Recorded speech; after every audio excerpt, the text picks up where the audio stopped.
Et voilà la rubrique « Quel est ton métier ?» Nous allons parler du métier de la photographie. Hein? Nous parlons de la photographie. Ah non, voilà, merci.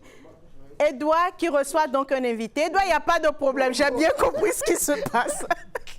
Ah oui, la réalité, Edouard, viens avec moi. Je peux venir. Merci, merci de te rapprocher. D'accord. Viens. Super. Élégamment. Oui, bien sûr. En large, s'il vous plaît. Mettez-nous en large. Merci. En plan large. Et je te raccompagne. Merci. Merci, Syl. Quand un simple clic devient une histoire à raconter, ça veut dire on met le capteur, on fait clic et ça devient une histoire à raconter. Edouard Silaméou, quel est ton métier? Tu nous parles du métier de la photographie avec Harold, photographie qui est sur ce plateau. Bonjour Harold, comment ça va? Bonjour, je vais très bien vous-même. Ça va, la pleine forme? Très pleine forme. C'est ce qu'on aime sur Bonjour les vacances. Et toi Edouard? Évidemment. Alors, Harold, tu vas me donner quelques instants. Je vais faire petite mise à jour. Alors, déjà, je suis fâché parce que les filles ont été bien habillées. Et, les hommes ont été délaissés. T'en fais pas. On va te ramener le styliste qui va t'habiller sur Bonjour les vacances de façon waouh. J'attends de pied ferme. Et c'est pas l'héros qui me dira le contraire. Ça c'est sûr. Et puis après, je veux dire également que le talent de Fifi Fender est irréfragable, évidemment. Ça, tout le monde le sait au Bénin. Donc, tu as vu, j'ai fait un exemple avec ton mot. Oui. Ah, j'avais oublié. Le talent de Fifi Fender est irréfragable. Voilà. Tout le monde le sait. Comme celui qu'on reçoit aujourd'hui également. Son talent est franchement... Exactement, il s'appelle... s'appelle... tous nos invités, y compris nous. Bref. Alors aujourd'hui, on reçoit l'une des personnes qui immortalise les moments, qui, grâce à ces personnes, on a des souvenirs. Et 10 ans après, quand on voit une photo, on se dit, bah ok, j'étais comme ça. Il y a toute une émotion qui nous revient, qui nous ravit évidemment.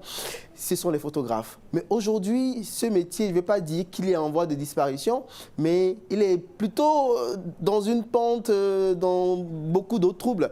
Et on arrive quand même à avoir des photographes. Comment est-ce que ce métier se porte aujourd'hui? Comment on arrive à sortir sa tête de l'eau?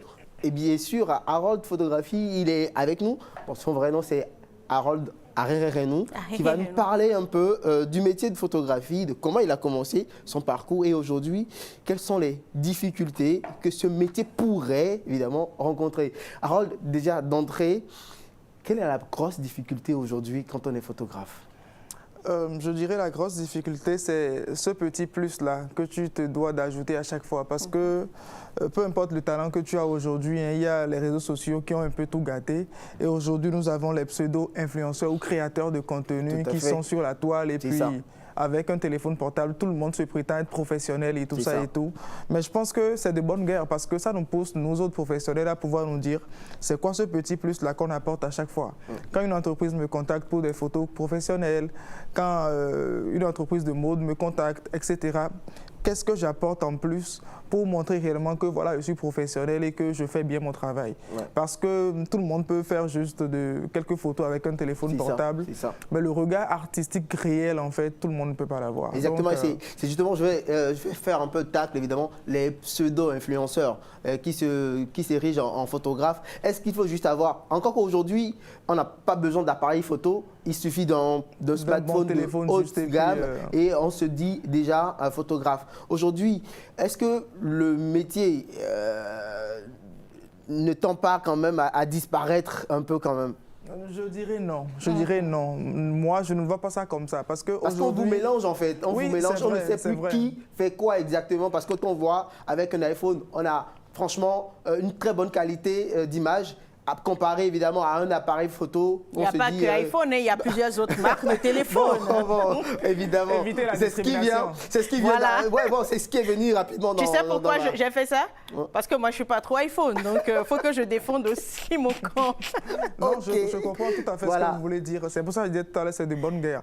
Parce que, en fait, même quand on va sur des événements ou bien même quand un client te contacte ou bien on te parle d'une vidéo professionnelle ou ci ou ça, on te mélange, on vous dit une vidéo, je donne un exemple tout con à 50 000 ou 25 000 parce que voilà, ceux qui ont faim ou ceux qui prennent des téléphones portables essaient de gâter un peu les choses.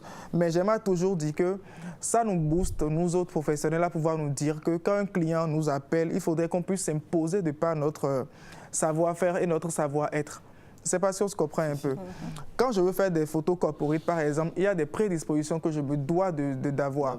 Quand une marque m'appelle, par exemple, pour pouvoir prendre des photos commerciales, je dois préparer un mood board. Je dois pouvoir savoir dans quelle intention je vais faire ce shooting-là. Quelle image je veux donner à un entrepreneur, par exemple, qui vient vers moi pour lui faire des photos corporate. Tout ça, par exemple, dont je viens de parler, ça prend peu à peu sur le tas. Et ça te permet en fait de pouvoir te performer quand tu le fais sur le tas. Mais ceux-là qui sont venus nouvellement avec les téléphones portables, etc., créateurs de contenu, on va même sur des événements où tu vois tout le monde téléphone ou bien tu vois des gens qui ne s'y connaissent pas du tout, qui viennent parfois même vous cacher la vue, etc. et tout. Mais je ne t'arrête pas, tu viens de dire en fait que ça prend sur le tard. Évidemment, c'est une manière de, enfin, quand ils viennent sur le terrain, c'est également une manière d'apprendre sur le tas. Est-ce que d'expérience en expérience, ces pseudo-influenceurs, créateurs, évidemment, bon, c'est vrai qu'ils vont me taper sur les doigts, mais je m'en fous. Est-ce qu'ils ne veulent pas acquérir après de l'expérience et devenir comme vous et prendre même la place d'un photographe professionnel, évidemment, bon, dans le domaine? Peut-être que oui, mais j'aimerais toujours dire que ce n'est pas le matériel ou ce n'est pas parce que j'ai un téléphone qui prend bien les photos, c'est parce que j'ai ça que je vais pouvoir être un bon photographe après. Okay. Tout ce qui distingue ces deux catégories-là, de professionnels et de créateurs de contenu dont on parle, c'est le regard artistique. Justement, quand moi je viens dans une pièce, par exemple, pour pouvoir faire des photos, je regarde la lumière. Quelle lumière, c'est quoi la lumière dont je dispose? Quel est l'objectif que cette personne-là que je veux shooter? C'est quoi son réel objectif? Est-ce que c'est juste pour le fun? Est-ce que c'est pour se vendre en tant qu'entrepreneur? Quand vous m'appelez par exemple et que je viens dans votre bureau et que vous voulez faire des photos professionnelles, je peux arriver à vous faire des photos professionnelles, même si vous avez un tout petit bureau, donner l'impression que voilà, c'est un très grand bureau. Et donc ça par exemple maintenant, c'est pas quelque chose qu'on peut arriver à voler facilement. Le regard, comme je le dis, c'est le regard qui distingue les deux. Et nous, par exemple, moi, mon équipe et moi, c'est pour ça que je dis, nous, on ne ressent pas forcément ça comme ça. On a toujours les marchés comme d'habitude parce que on met l'humain au cœur de tout d'abord. C'est-à-dire que nous, quand on accompagne un client, c'est avant, pendant et après. C'est tout un process. Et ce process-là, tout le monde ne peut pas l'acquérir juste du jour au lendemain, comme ça. Donc, on a mis en place tout un process pour pouvoir mettre en valeur nos clients. Voilà. Alors, moi, je te demande tout de suite, Harold, quels sont les avantages donc, de ton métier? Puisqu'on parle de la photographie, ça a forcément des avantages. Les avantages, c'est que je voyage beaucoup. D'accord. Je voyage beaucoup. Quels sont les pays que tu as déjà fait? La Turquie, la Chine plusieurs fois, la France une seule fois. D'accord. En Afrique, un peu grâce à la partout. plafotographie? Oui, grâce à la photographie. Juste pour aller shooter? Oui, chaque année, je vais en Chine 2 fois. Sylvie, je crois que je vais vous laisser en plateau. Je change directement de métier. De métier? Quel est ton métier? Je change de métier tous les lundis. Hein. Quel est ton métier donc? La photographie. Ah oui, c'est ce que tu choisis parmi tant de métiers. Sa décision est irréfragable. Merci. Merci beaucoup. Incontestable. Alors, très rapidement, quels sont les types, tu voyages beaucoup, quels sont les types de photographies qu'on a et surtout, quel est le type qui te fait voyager le plus? Non, je vais être honnête avec vous. Il y a plusieurs types de photographies, mais nous, on fait aujourd'hui un peu de tout. C'est-à-dire qu'aujourd'hui, je peux faire des portraits. Nous couvrons plein d'événements. Chaque samedi, on peut couvrir 2 à 3 mariages. Les portraits, les événements, les photos architecturales, je vais dire, les photos paysages, les photos même de campagne, parce qu'on a fait beaucoup de campagnes avec MTN et tout, grâce à... Ah non, attention, hein, là, tu vas passer par le service commercial. Attention, on ne nomme aucune institution ou aucune entreprise. Voilà, oui. Et là, je pense que vous méritez une très belle séance photo pour me faire pardonner. Très bien, c'est bien. Je me sens. C'est bien noté. Je me sens. Je me suis racheté, n'est-ce pas? Pour le moment. Un peu quand même. Oui. Donc voilà un peu. Donc on a les portraitristes, pardon. Voilà, les photos architecturales, les photos paysages, la nature et tout ça, les photos mode. Après ça, nous avons aussi tout ce qui est commercial, corporate et tout ça et tout. Donc, même les photos de maternité et tout ça. Mais nous, aujourd'hui, moi, j'ai formé mon équipe à ce qu'on puisse faire toutes ces photos-là aujourd'hui. C'est vrai que c'est parfois complexe, c'est parfois compliqué, mais on a tout le matériel aujourd'hui pour pouvoir faire tous ces styles de photos et tout sans aucun problème. Justement, vous parlez, avant ta question, vous parlez de formation. Enfin, tu parles de formation. Est-ce qu'aujourd'hui, en tant qu'Edouard, si je viens à Harold Photographie, je me fais former ou tu me dis, avant de venir, va faire telle école ou telle formation avant de venir sur le terrain? Comment ça se fait, cette formation et cette transmission? Moi, je vais parler pour moi. d'accord, je vais parler pour moi. De base, moi, je n'avais pas fait une formation de base. C'est parce que j'avais mon téléphone, d'accord, de base. Je faisais de très belles photos. Ah, donc je parlais de toi, en fait, tout à l'heure. Je faisais de très belles photos, mais à un moment donné, je me suis dit, est-ce que je me lance réellement dans ça? Donc, j'ai pris les équipements professionnels et j'ai commencé par vraiment me former sur les réseaux sociaux. C'est vrai qu'après, quand j'ai eu l'opportunité de voyager et tout, je me suis professionnalisé et tout pour pouvoir vraiment faire tout là. Mais de base, j'avais déjà cette façon-là de regarder les choses différemment. J'avais même fait des photos à des amis, mais quand ils allaient faire des photos chez des professionnels, c'est incomparable.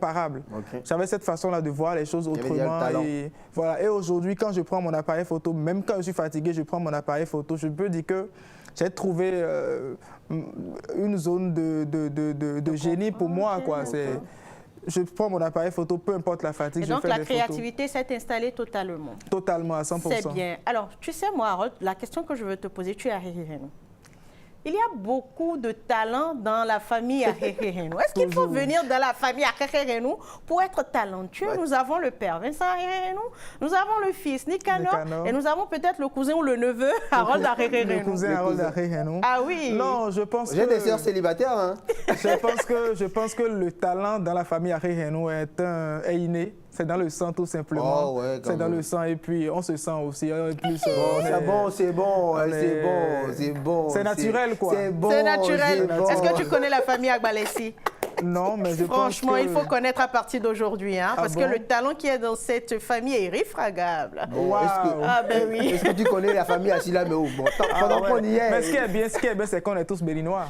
Et aujourd'hui, on a le passeport le plus puissant, on se sent quand même. Merci, c'est ça. Merci. Et donc, Edouard, ça va être tout dans quel est ton métier? Évidemment. Oui. Je crois que c'est tout, hein. On a fait le tour, on a abordé tous les sujets. Moi, le seul truc que moi je peux dire à quelqu'un qui veut se lancer aujourd'hui, tout simplement pour finir, c'est que avant d'avoir un équipement professionnel, il faudrait que cette personne commence à avoir un œil de professionnel. C'est ça la base. Parce que peu importe le matériel que tu as, aujourd'hui, c'est simple. Avoir un bon matériel ou avoir une photo techniquement correcte, c'est la base. Maintenant, avoir une photo qui raconte une histoire, c'est ça qui définit vraiment tout le truc. Donc, voilà. Merci Harold. Merci Harold à Hehehenou, merci Edouard Silameou. Quel est ton métier? Nous venons d'en parler.